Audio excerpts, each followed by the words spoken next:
no matter the difficulties. There is nothing that compares to being able to live a life as yourself. But yes, one has to be willing and ready to lose it all. And it can be hard at times and lonely. But despite everything we see on TV and the politics and all that, the world in which we live now is a lot more accepting than before. And I hope it will continue to get better. It is worse to live a true life. I asked myself that question a long time ago. When I am 80 years old, what I'm going to say if I did not have the chance of being myself? I would have said, I never lived my life, and I cannot allow that to happen.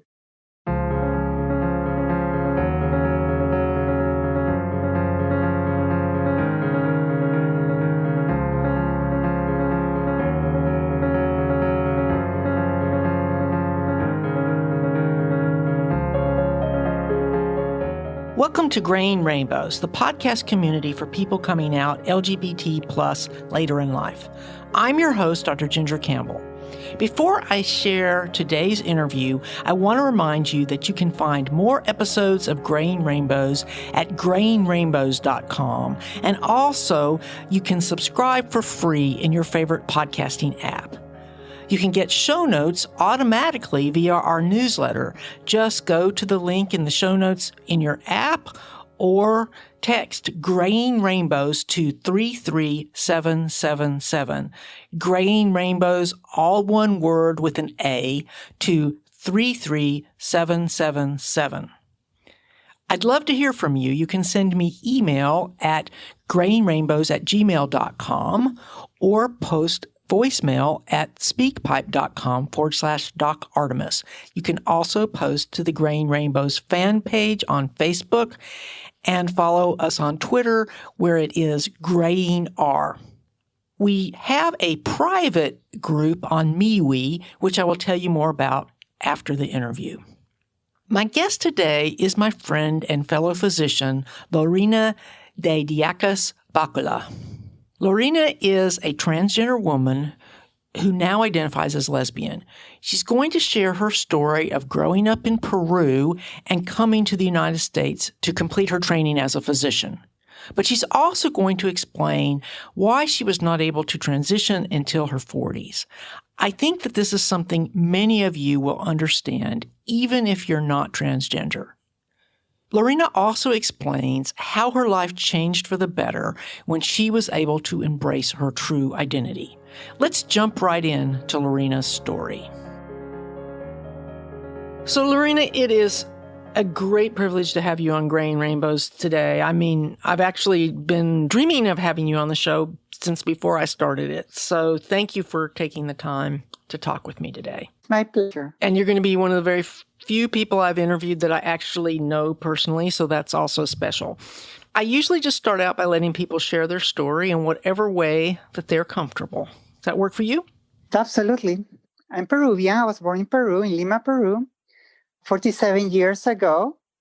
I've been living here in the U.S. since the year 2001. I'm a physician, trained in Peru. I finished med school there, and then I came to the U.S. to do my training in internal medicine. And after that, I went on to do a fellowship in hematology oncology at the University of Alabama at Birmingham.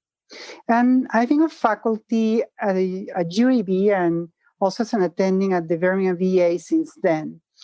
I'm a transgender woman, although I prefer to identify myself simply as a woman because I believe that the transgender part really reflects more a stage in my life than anything else.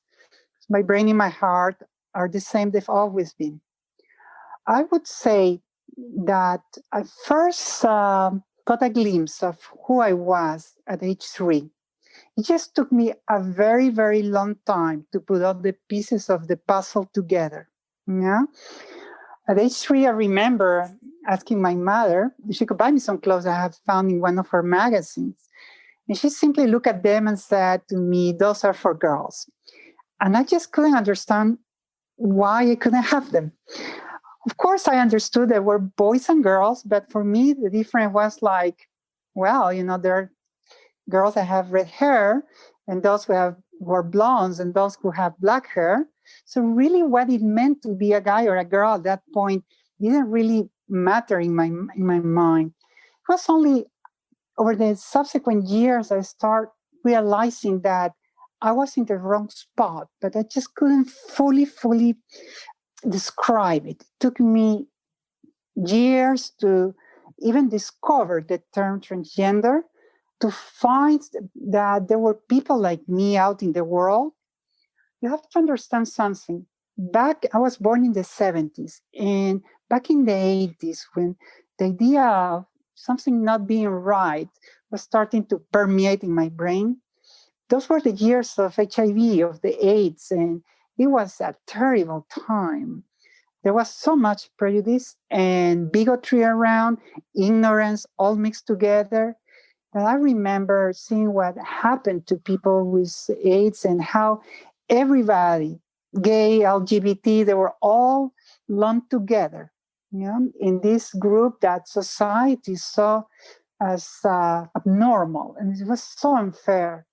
But if you put yourself in the mind of a 10, 12-year-old child, all that I could at that time understand was if I opened my mouth, I would be at risk. People would not understand it and they will make my life impossible. When I finished school, I went on to study medicine. And that was the first time I really had a chance to get in contact with transgender patients.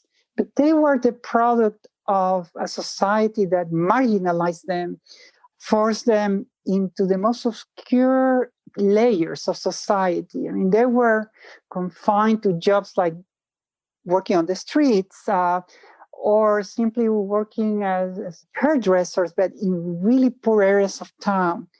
And the type of interaction we had was in the setting of infectious disease clinics. So many of them had a number of diseases, including HIV. And it was hard not just to see the kind of life they were having or had, but also to see with what disregard the healthcare system at that time treated them. It was hard to see how the same people I was studying with, how they were treating these patients. And all I could really remember that was crossing my mind at that time was two things. I felt incredibly sorry for them, and I felt incredibly afraid of taking any steps. It was more of a question of survival in a way. I knew that if I opened up my mouth, I would not be able to be respected at all, to be understood. Those were the years where all the information that was available belonged to a time when being transgender was still associated with all the paraphilias, all those conditions considered to be abnormal in the realm of sexuality or sexual psychology. My parents are both psychologists. I remember sneaking into my dad's office at night, trying to find information, reading his books, and finding all these conflicting information. On one hand, descriptions of how I felt, and on the other hand, I will find this information in the wrong chapter, the chapter that was labeled as something is wrong with you. This is a mental problem. And that was very difficult to manage for me at that time. But somehow I knew that what I felt was something normal. It wasn't really until I was 16 or 17 that I really fully understood what the term transgender meant. That coincided with the arrival of internet for us and cable TV. So I was able to see what was happening in other countries. And that opened my horizon, extended my horizon, widened it tremendously. And it also highlighted the contrast with the country and the city and the society in which I was living at that time. To be honest with you, even 30 years later, although it's better, it hasn't changed that much. So when I came to the US, yes, I had this feeling inside, but in my mind, I felt that it was something that it wasn't feasible, that being a woman was something that I would not be able to express, that I was kind of condemned in a way to live the life of a guy, a life in which I was very unhappy, in which everything seemed to have a gray color. It was never bright. I was always sad, and I didn't know entirely why. I had these feelings about being female, about wanting to express that side, feeling that I had everything literally packed in my brain, just waiting for the can to be opened. At the same time, all this fear. And I remember when I was an intern here in Alabama 19 years ago, looking for information about it in the institution's website, and I couldn't find anything. It wasn't even mentioned in the what you would call the institutional statement or motto, in which you say, well, we don't discriminate. Well, certainly the word gender wasn't there. And I remember I felt kind of depressed and ended talking to a psychiatrist, but I felt so little empathy and understanding about these things in her without even talking to her about it, that I simply hid that inside and only talked about, yes, I'm missing home, I'm not adapting well to the culture, but I had this kind of big elephant behind me. And that's something that lingered for a while. I've always liked girls, and I fell in love, I dated people. Somehow there was something that it was hard to completely understand why I'm so sad, and at the same time I'm having these feelings. But making the connection, I knew inside that I had a female side, but making the connection that absolutely, beyond any doubt, established that these were two sides of the same coin took me a lot of time. It wasn't until 2014 when I felt that my life was spiraling out of control. I had been working very hard, taking extra shifts sometimes, and I guess I was just trying to bury everything under a pile of work until I just couldn't do it anymore. I found myself angry towards people I love the most, doing crazy stuff, driving like a crazy person. I had so much anger inside.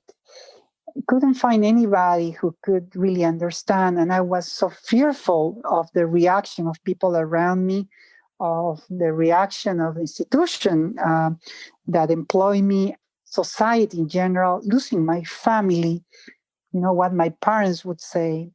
I was the only child, the only son of an only son of an only son. So there were lots of family issues there and traditions that where I come from are important.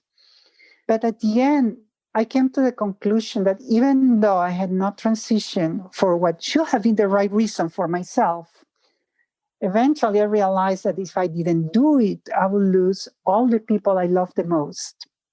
I would not be able to be the person they needed. And finally, in 2014, I sought help.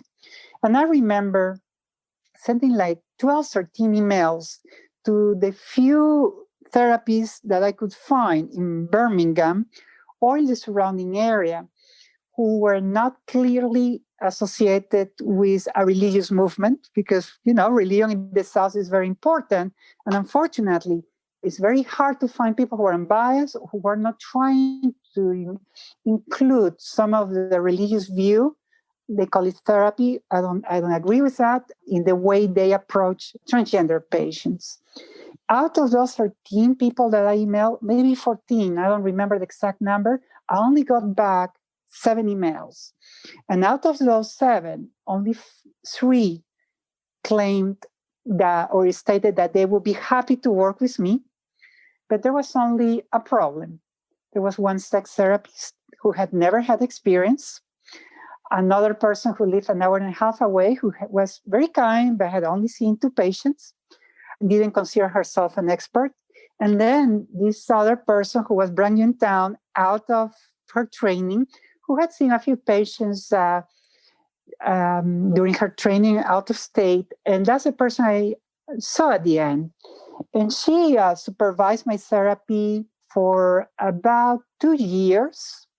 But that time, as a physician, after having read so much about this, I remember that I knew who I was, what I had, but I wanted to follow all the right steps and avoid giving myself a diagnosis and let other people do it, even though I knew exactly what I had. And well, within 3 months, which is kind of standard, you get your diagnosis, and it was what I knew it was going to be. But it took me another 19 months to be able to process the fear of losing everything and coming to the point where I realized that I needed to take the steps and I needed to brave the weather, literally, society and everything else. And finally, November 2015, I remember I told a friend. He didn't understand exactly what it meant to be trans, but he did support me. And he was very important for me because initially taking the first steps, telling the first people, those are the hardest steps in the transition. After a while, it becomes routine. Now I'm talking to you. So my personal life took some turns, but I threw myself living alone again in 2016. And I remember talking to somebody who had been an attending my institution, who said to me something very important. You have one life. You have to make the best out of it, and you have to be happy. And she offered to put me in contact with an endocrinologist, and that's what I did. And within a couple of months, I was starting therapy. And what I noticed was that, and some people may say, well, that's a placebo effect, but within days, I felt better. I just felt that something was changing. Maybe it was a psychological effect, but within 3 weeks, my testosterone had dropped. I was feeling better. The anger went away. The sadness started going away. And that went on for several months. And I was going through very turbulent time for reasons outside my transition itself. But I was able to deal with all that fairly well, simply because I was feeling better. They had also put me on estrogen. I remember when they increased my dose the first time, a few days later, not only I noticed something in my chest, but the thing that was striking for me is one Thursday, I sat down in front of my computer at the hospital in the morning, had just taken over the consult service too, and all of a sudden I felt great. Gosh, there is light around me. It looks like the sun had just shone up. The storm is over. And it really felt different. I felt like it certainly were the hardest days for me. And I have found a trove of energy out of nowhere. The other thing I noticed is that every time I dose of the anti-androgen that I was taking at that time was aldactone. I'm no longer on it. Every time it was increased. Most people, most men, when you remove their testosterone, and I know this very well because I treat them on other cancers, prostate cancer, they feel tired, they feel depressed. My case, the lower testosterone went, the better I felt, the stronger I felt. It was just so interesting to see that and being able to compare that with what I as a physician, had observed in my patients. About 6 months later, I was still, I was on treatment, feeling better, but I noticed that there was something missing. My testosterone was very well suppressed, but the estrogen wasn't there yet. The person who was treating me, I feel incredibly grateful to her for what she did. But I felt that I needed to go up on the dose and eventually transition to a different provider. And I also wanted to remove myself from where I was and complete my transition in a more private environment. So I went to see a different provider who increased my dose even further. And the changes were, wow. I mean, I finally felt like, started feeling like I was myself, that I wasn't in the gray zone, in a limbo, that I was finally at cruise speed, at cruise altitude, and I also started to develop better. And that was 3 years ago. And many things have happened since then. In terms of my personal life, in terms of my transition, I essentially continue on the same treatment. But that has allowed me to face the other challenges of my life in a way that I don't think it would have been possible otherwise. I'm going to break in here for just a moment to thank those of you who are supporting Graying Rainbows financially. If you would like to help offset the expenses of creating this show, just go to patreon.com/Graying Rainbows. Even $1 per month will help with hosting and audio editing. I'm sure many listeners are wondering about how your family reacted to your transition. All those fears about my family, my parents, they were unfounded. My parents were incredibly supportive. So a surprise for me because of their age, but I'm fortunate to have intelligent, smart, loving parents, particularly my mom, who's a person who took it upon herself to learn about this. She realized that it wasn't just up to me to tell her. It wasn't up to me to convince her, to educate her. She needed to educate herself. And she did what she's always done very well. Look for information, educate herself, and became my strongest advocate, I guess. My cousins, female cousins, especially on my mom's side, were incredibly supportive. My male cousins was a different story. My cousin Canada was incredibly supportive. Interesting because I told her one day, I'm Lorena, this is how I feel.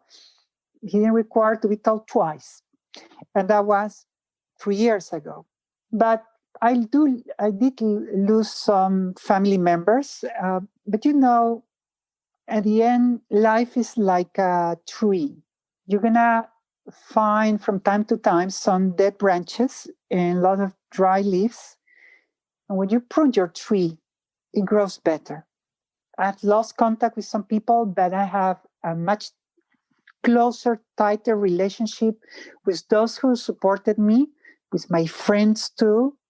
I was fortunate enough to have very good friends from med school, and they all supported me. One of them even came here to be with me for several days. The one that lives here in town invited me every single weekend for months.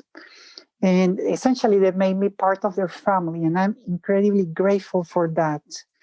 And also, I think it's very important to say this. Being in Alabama, I was incredibly fearful of how people would take it. And it's true that maybe not everybody understands why I did what I did, why I feel the way I feel.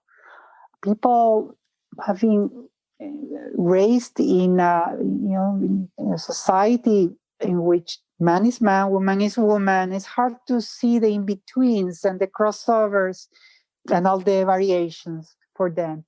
But what surprised me the most was that people, regardless of their understanding of the condition, if you want to call it as a condition, they understood one thing very well. They understood that I was unhappy and that I had the right to be happy. And they supported that, even if some said just, well, if that makes you happy, but it wasn't if it makes you happy, it was disdain. It was, I sincerely expect that that's what makes you happy. And there were others who actually came and celebrated my transition. And the other thing was that, well, we are in a very polarized time in American history. In a way, it's a kind of a watershed era. Lots of cultural battlegrounds and political battlegrounds. But the other thing I discovered is that I could not have predicted how people would have reacted to me, particularly all those who supported me, based on who they voted for, what party they identify, how they saw themselves in the current times. It's interesting when people get to know you and they've been working with you for some time, they know you at a different level. They meet you as a person. They meet you as a human being, and that gives the relationship a totally different perspective, I guess. It puts the relationship between me and them at a different level. And I think that was very interesting because as somebody is part of the LGBT community, again, I was very afraid. And I think it would have been very easy for me to just say, well, they don't understand, they're bigots, they're ignorance, whatever. And I realized that I myself needed to avoid being biased in a way, that I needed to give people a chance.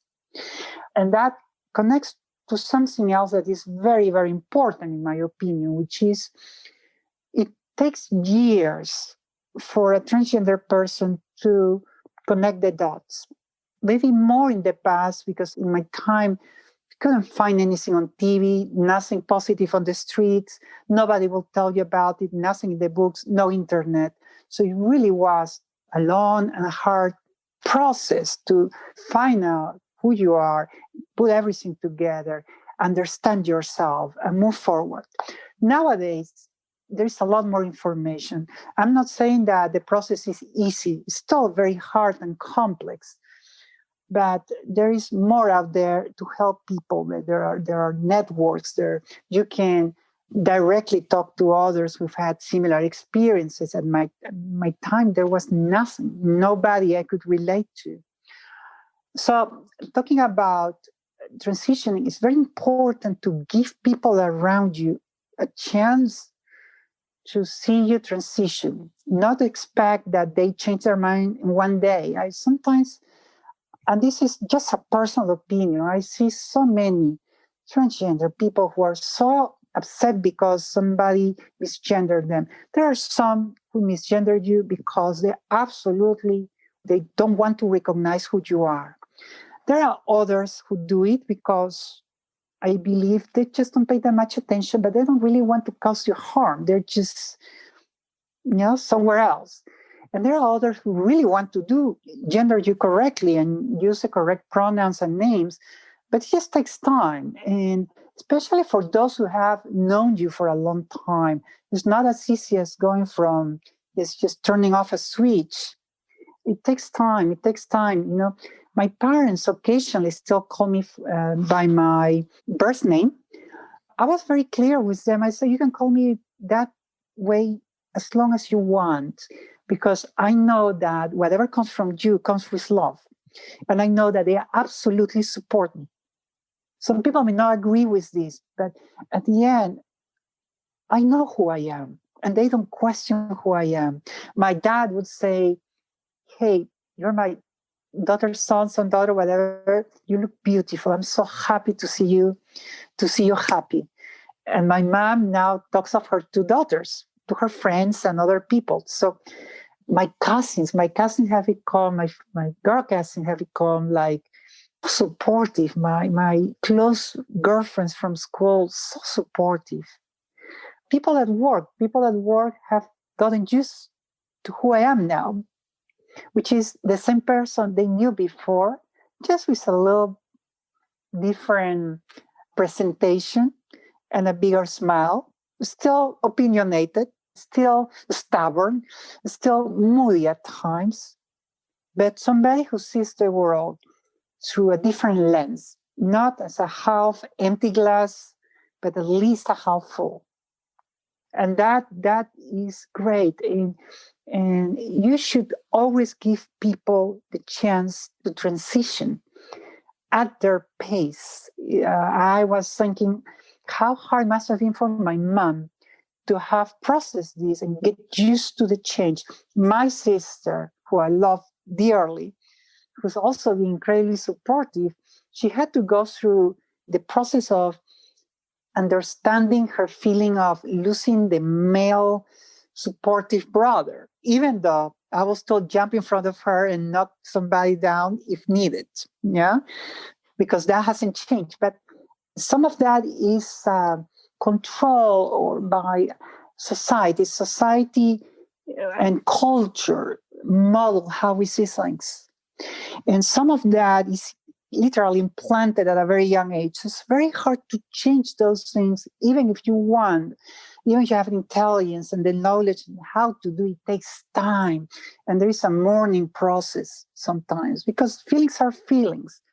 And it's important to let people go through that process, even if it takes years. And the other thing is that as you transition, those people who initially may not be able to understand your transition will understand it better. You may not be able to get your message through just with words, but when people see you happy, when they see that smile come back to your face, which is what my dad saw, they understand. They understand that whatever is happening is allowing your true self to come out, even if they don't understand why. So it's very important when you're transgender, I guess, to transition, but not just lock yourself in your own transition, your own world, but also allow people to see your transition, to experience it and transition themselves in a way, and be patient with them. That's a really great point, Lorena, because I bet it's a temptation to think that you're just gonna like one day change and they should be ready. Right. Yeah. But not only that, even for a trans person, you're going to see a lot of girls that go through a process that I call accelerated. I understand they cannot wait anymore. They want the world to adapt, to kind of fit, but they also want to transition physically as rapidly as possible. And I think it's important to take the time. You may feel a girl inside or a guy, but that girl has to come out, has to blossom, has to mature. That takes time. It's not about the clothes. It's about letting yourself out and blossom, yeah? So as a physician, you sort of touched on this very peripherally, but would you talk a little bit about your relationship with your patients? Because as an oncologist, I know you have a very special, close relationship and long-term relationship with many patients. Would you talk a little bit about that? So as an oncologist and hematologist, I see patients, and some of them have been my patients since I joined faculty. It's very special because you not only treat their cancer, you become in a way like their primary care doctors. You manage a part of their life that nobody else understands. You help them stay alive and stay healthy. You have to understand their pain, physical and emotional. You understand what they go through with those treatments, the radiation, the chemotherapy, what it means to come to the hospital and take all those medicines. So the relationship is very tight, it's very close, and there is a lot of trust put into it. So when I transitioned, I started telling my patients, I tried to be as honest and straightforward as I could. I tried to avoid drowning them or confusing them in details, but essentially transmit that very simple message. And I told him, look, for a long time, I felt that I'm a girl, always felt like this. And I think I've got to the point in my life where it's important for me to be able to be myself. It will allow me to not just be a better person, but be a better physician. And I would say that a sizable part of my patients, a number of my patients were quite supportive, in particular women. I cannot remember how many female patients or wives or other family members would simply say, I'm so proud of you. Some of them will escort their dad, husband outside, will tell them, stay outside. We'll come back in, close the door, and will say, you look gorgeous. I'm so happy for you. I'm proud of you. And then the guys are interesting because some of them, they try to be respectful, but they're guys, so they will tell you, doctor, don't take this the wrong way, but you have nice legs. You look great. Or you look very attractive, things like that. And, you have to take guys as they are. And I, having lived among them, even though I always felt like strange, I kind of understand how they sing, how they function. And that means I also I know how to recognize when something is actually well intended. I only probably lost, I guess, 5% of my patients. And for the most part, I believe that I could have pretty much predicted who those were going to be. But the large majority either supported me or simply gave me this answer. Is this going to affect your ability to take care of me? And the answer was no. It's certainly not going to affect it. It may actually, by making me a better person, happier person, improve what we have, the relationship we have as physician, patient. And they were like, then fine, that's totally okay. There's something very American there that people don't recognize. It's like, yeah, there people have all these ideas, especially working with the older population. There's a lot of independence. And maybe they don't agree with something. And they may not want to see it in their house or their property. But they're okay with you having the right to live your life your way in yours. And that's important to mention. So what about new patients? Did you notice, because myself as a woman, I've always felt that as a general rule, patients are different toward male physicians than they are toward female physicians. Did you notice a change when you started getting new patients that never knew you when you were a man? Yes. In addition to the fact that new patients never misgender me, even though I still believe that my voice is not perfect and all that, but it is as if once they see you in a convincing fashion, they box you there and nothing will get you out of there. It's just you're a girl for them. They see you as a girl, you behave as one, you behave as one, fine. But to answer in more detail your question, I would say there are patients who are actually more careful. They're even charming. I had one who proposed me to marry him.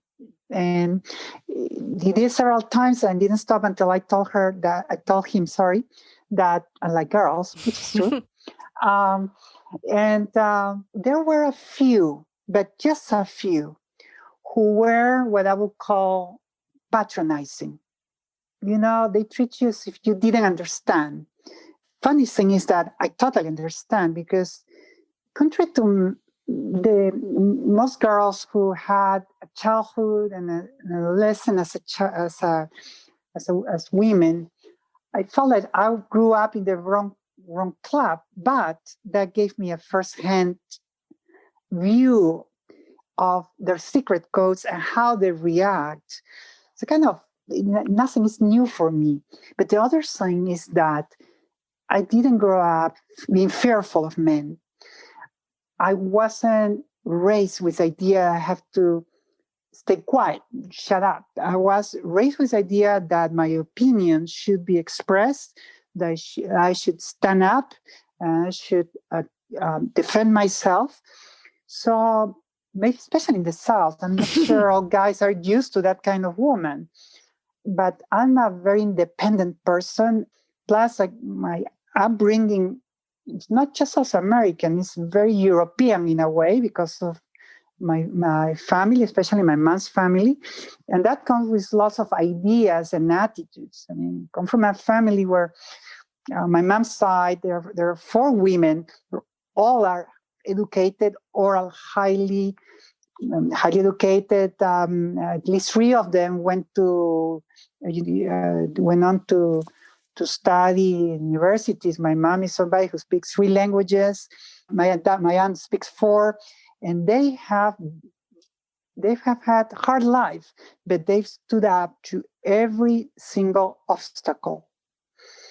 Here, they're more used to, I guess, the roles here are more stereotyped in a way. That's not necessarily a bad thing. I want to take a moment to remind you that I recently published the second edition of my book, Are You Sure? The Unconscious Origins of Certainty. This book is intended for people of all backgrounds because my goal is to show how some surprising discoveries from neuroscience can change the way we see ourselves and others. You can buy Are You Sure? From your favorite online seller or on my website at brainsciencepodcast.com/books. I've also got autographed copies on sale. Let me tell you something that to me was so interesting. I was running with my fellows, and I remember sitting down with them to explain to them what was about to happen. I'm not sure if they had figured out by that time, as so many people, even though they saw me change, they couldn't really tell what was going on until I came and said, hey, everything you're seeing is this. So I explained to them what was about to happen. They were all very accepting, very supportive, but I did notice something. I had some fantastic fellows, guys and girls, but I'm going to talk about some of the guys. They were raised in the South, and they were the personification, in a way, of the Southern gentleman, but in a good way. I mean, really nice, courteous guys. And I think, as I said, always very independent, raised in this system in which men and women, at least in my family, have the same rights. We do things equally. And one thing I noticed is that, for example, when we had to go from one floor to another, I would open the door, let a team pass, and my fellow would stop. He will wait for me to pass first. And he could not do otherwise. If I tried to force him, or if I invited him to go ahead, it was as if I were about to cause a short circuit in his brain. So I had to understand that. Even though my upbringing was a little bit different, part of the process was also adapting to how other people do things, and that deference he was having towards me wasn't a sign of machismo, was actually pure courtesy, and I needed to get used to it and accept it and be grateful for it. Same way when I cross from the street from one hospital to the other, I swear now that all I need to do is pop up my head, and cars will stop. So there is a side that is, yes, definitely easier. People open the doors, wait for you. But there is another side where, yes, there is a little bit of patronizing. There's been situations for example, I was rounding with my team, my fellows, most of them male fellows, and somebody else will come to ask a question, and they will talk to the fellow, not to me. I've seen this happen before, and often the female attendings remain quiet, not me. I would just, when my fellow started answering, I let him answer, of course, I always do, but then I make sure that everybody understands who I am and what we're going to do. What's attending or I'm attending, and this is what we're going to do for this, and that reason.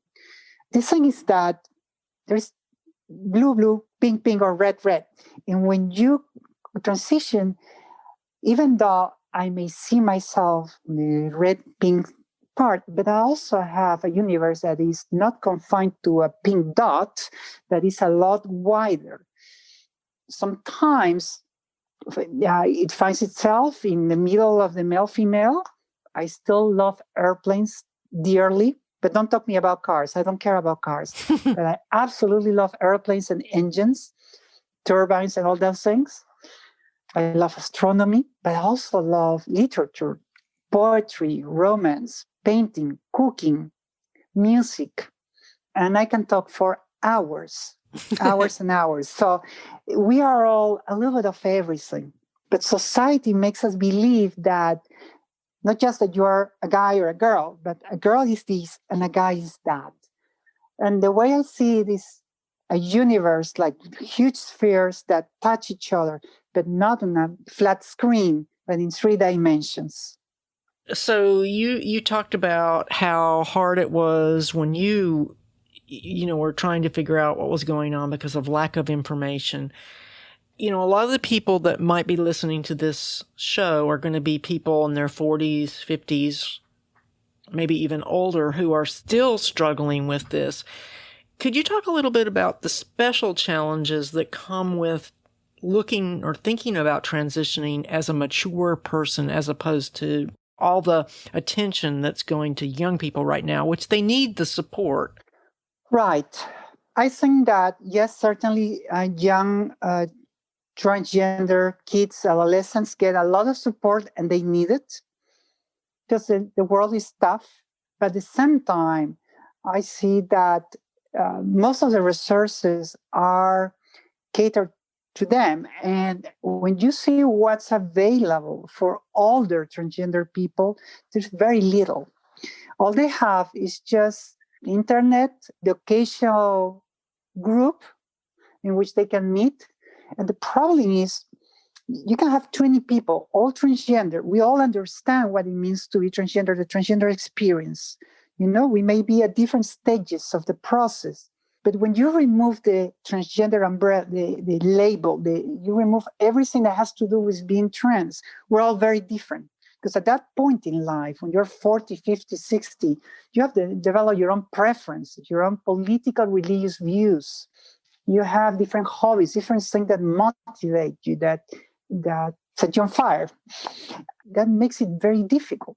This is so, unfortunately, there is very little out there these days, or not enough, at least, for older transgender patients. Plus, they have survived, in a way, decades of oppression, of feeling guilty, of feeling alone. Many of them have transitioned in a way, or as a way of escaping all that suffering, because when they should have transitioned simply because that's who they are. And for society, it's a lot harder to picture somebody who they've known as a guy or as a girl transitioning to a girl or a guy compared to a child. Add to that there are a lot of judgments being issued, because if you are a guy, or if you're a girl who's married and you are transgender, want to transition to a guy, there are people going to say, well, why are you doing this to your family? Why are you doing this to your husband or to your children or to your parents or whoever? Whereas with younger children, sure, there are some special challenges, but it is as if there were not as much in terms of that collateral damage, or what is perceived as a collateral damage by many others.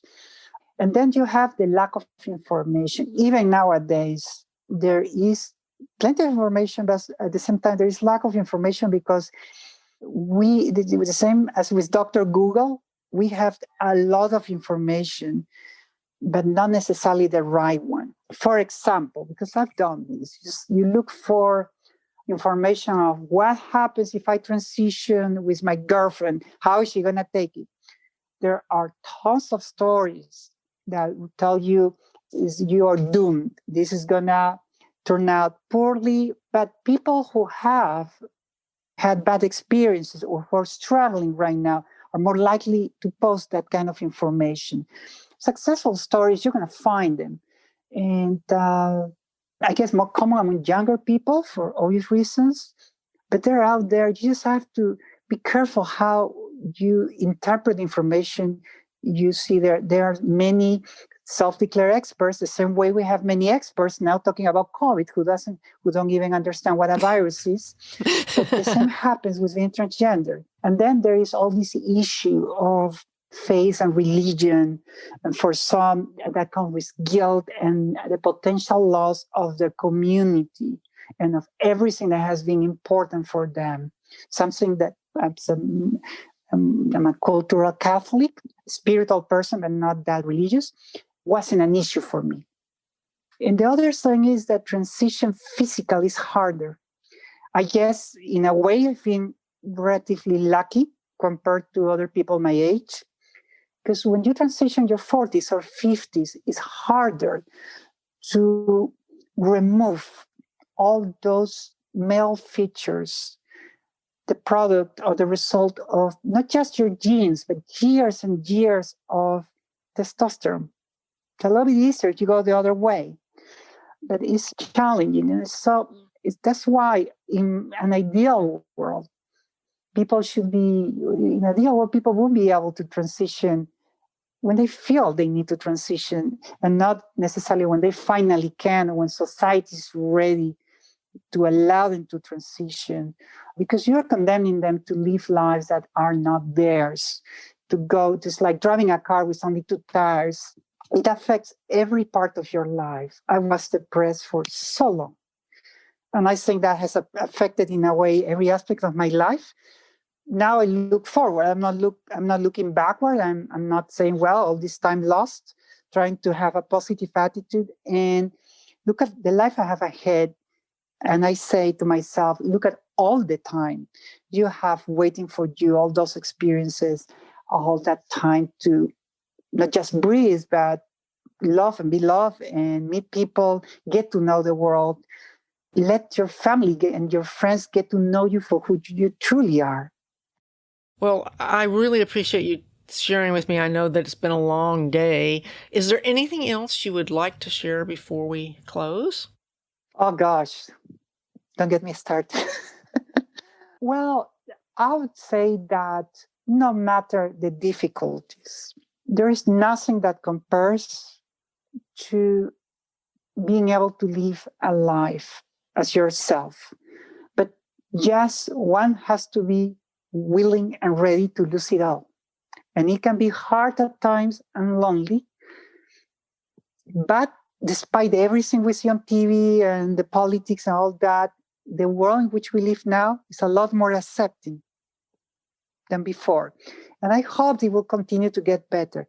It is worse to live a true life. I asked myself that question a long time ago. When I am 80 years old, what I'm going to say if I did not have the chance of being myself? I would have said, I never lived my life. And I cannot allow that to happen. If you lose somebody, it's because that person wanted to lose you. You're not losing that person is losing you.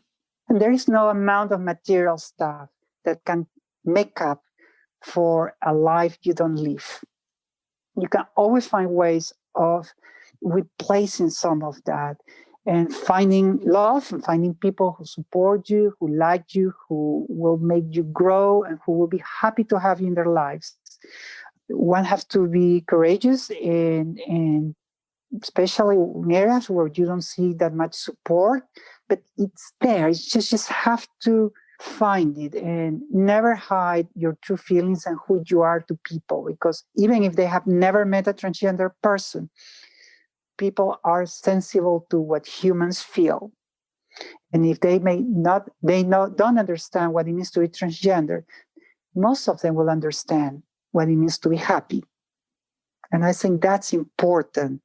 And you also give them the opportunity to learn. And I believe that in the long run will have a better effect than any list of laws you could potentially pass. We cannot force people to believe in us, but we can show ourselves to people the way we truly are, not the stereotype representation of a transgender person we've seen for decades, but as totally normal people, doctors, lawyers, psychologists, secretaries, police officers, every part of society, because we exist, we've always existed, and will continue to exist. And when they see you as a human being with feelings, families, and all that, that normalizes you. Well, thanks again, Lorena. I really appreciate this time we've spent together, and I hope we can get together again soon. I would love to. I want to thank my friend, Dr. Lorena de Idiáquez Bakula, for sharing her story with us. I especially appreciated her candor in sharing feelings and emotions, including some very personal details about some of the practical aspects of transitioning. The sorts of things that most of us never hear about. I also appreciate the wisdom she shared about dealing with others, including the importance of allowing those close to us to have time to adjust to whatever changes we have decided to embrace. That is wisdom that certainly should extend beyond issues of sexuality and gender. Also, she reminded us that those whose beliefs may be extremely conservative can still learn to see us as people, especially if we give them the chance. Of course, there will always be those who choose to leave our lives, but she argues that this is offset by the happiness that comes from embracing one's true identity, whatever that may be. I'd love to hear your feedback about this or any other episode of Grain Rainbows. You can write to me at grainrainbows@gmail.com. Send me voicemail at speakpipe.com/DocArtemis. Post to the Grain Rainbows Facebook fan page or follow me on Twitter as GrainR.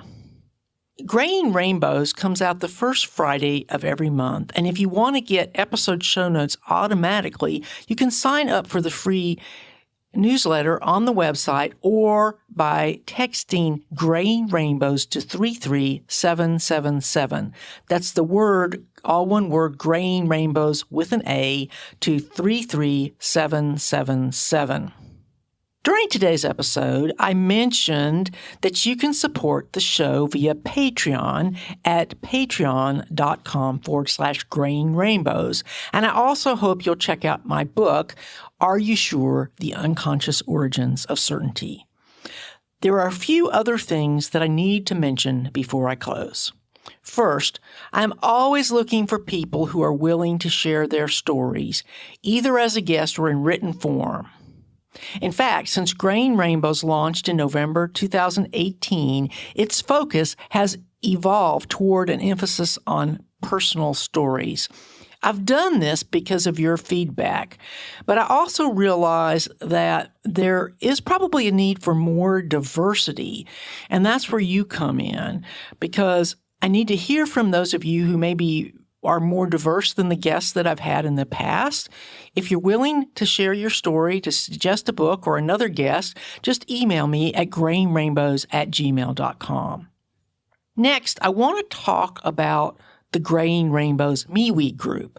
We moved our group from Facebook to MeWe to protect the privacy of those who may be early on in the process of coming out or have other safety concerns. If you want to join this group, please send me an email at grainrainbows@gmail.com so that I can invite you.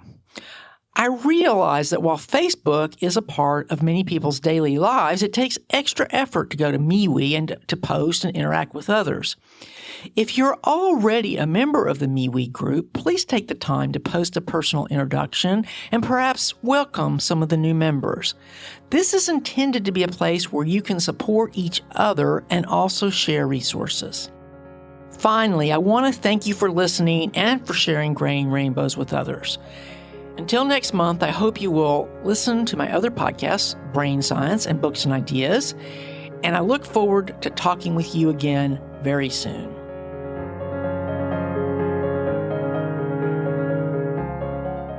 Grain Rainbows is copyright 2020 to Virginia Campbell, MD.